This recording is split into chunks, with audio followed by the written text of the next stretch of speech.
Hello po mga kapiday, sa magandang araw sa lahat. Welcome po sa aking channel. Ito, sumabog na talaga itong si Senator Bato de la Rosa. Ano po, no? Dahil lang po doon ho sa nangyari kay General Wilkins Villanueva, no? Isa hong dating chief po ng Philippine Drug Enforcement Agency, kung saan po ay sinight in contempt po ito dyan ho sa Quadcom mga kabida, noong araw ho ng Huwebes, no? Sa ginanap po na Quadcom hearing dyan ho sa House of Representatives. Dito ho sa post po ni Senator de la Rosa mga kabida, kita-kita po yung galit po, no?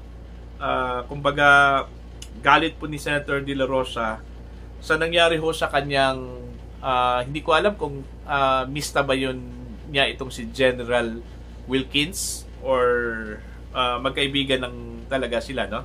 Kasi ang pagkakaalala ko po mga kabida, itong si De La Rosa at saka itong si Villanueva po, nagkasama po sila doon ho sa isang operation dyan ho sa Dapicol, no? Kung saan meron hong nangyaring hostage taking, siguro it was late 90s, okay? Late 90s po, no?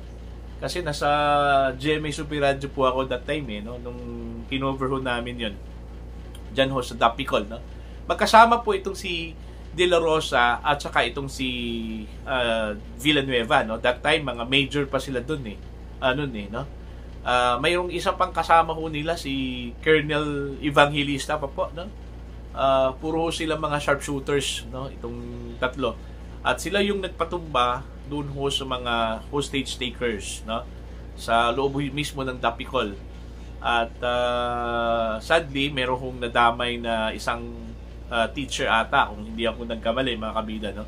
So yun po yung nangyari na time, no? Magkasama po itong si De La Rosa at saka itong si Wilkins Villanueva. Kaya siguro laking simpatsya ni Senator De La Rosa po sa sinapit po ngayon ni Wilkins Villanueva mga kabida dyan ho sa House of Representatives.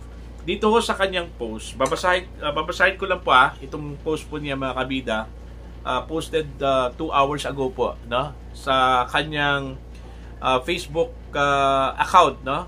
Ronald Bato de la Rosa. Ano pong sabi po dito sa kanyang post mga kabida? Mr. Congressman, you're so fond of citing in contempt people who don't give in to your desires. Your abuse of power is not unlimited.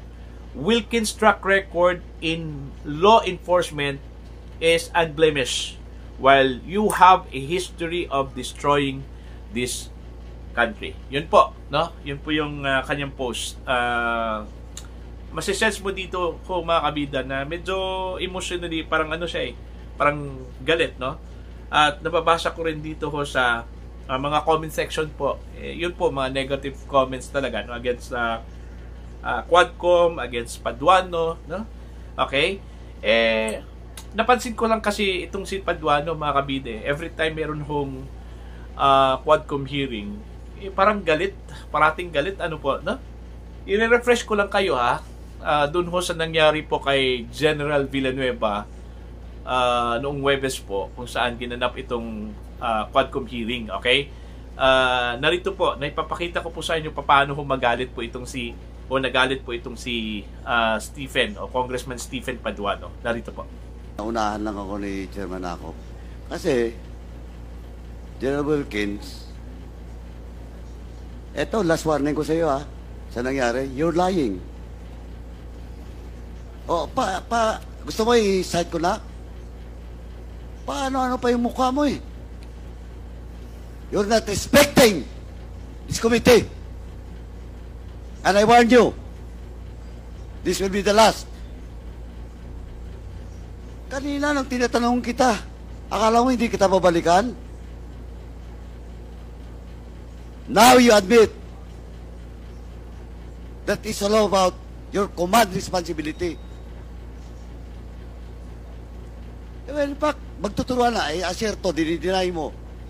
Of course, your words against the words of aserto. Now, eto si Jed. Did you really interrogate personally, Jed Hilapel?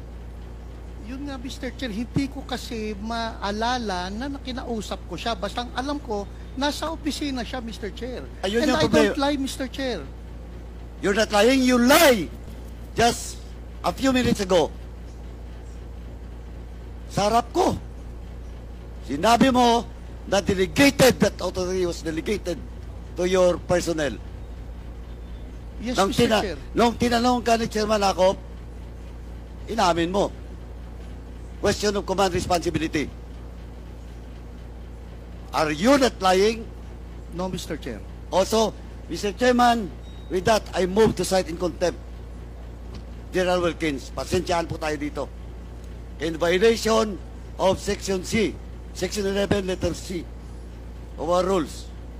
So move, Mr. Chairman. Pinagbigyan na kita. Yun pa ang sagot mo? There is a motion to cite in contempt General Wilkins Villanueva for violating Section 11, paragraph C, refusal to answer relevant questions from the committee. This was duly seconded. And do I hear any objections? Hearing none, the motion is approved. Ayan po. Yun. Cited in contempt, no? Kasi ang akala ko siguro sa tingin ho siguro ni Congressman Paduano na nagsisinungaling po itong si General Wilkins Villanueva, no po, no? Yun. Parang wala na pong sinasanto po itong Quadcom, mga kabida, kahit sino na lang po in contempt po, no? Kasi yun, parang inabuso na nga nila yung kanilang kapangyarihan, no? Dahil siguro wala hong pumuna sa kanila, no? Sa kanila administrasyon, di ba? So, yun po, mga kabida, no? Hindi maganda tingnan at saka medyo siya unpopular, no? Yung kanila ginagawa diyan sa Quad Committee, mga kabida. Okay? So, para sa inyong mga comments, you can comment down, no, sa mga hindi gusto sa ginawa ni Congressman Paduano, at sa mga may gusto doon sa ginawa ni Congressman Paduano, at saka doon sa outburst po ni Senator Pato de la Rosa, you can comment down also. Okay?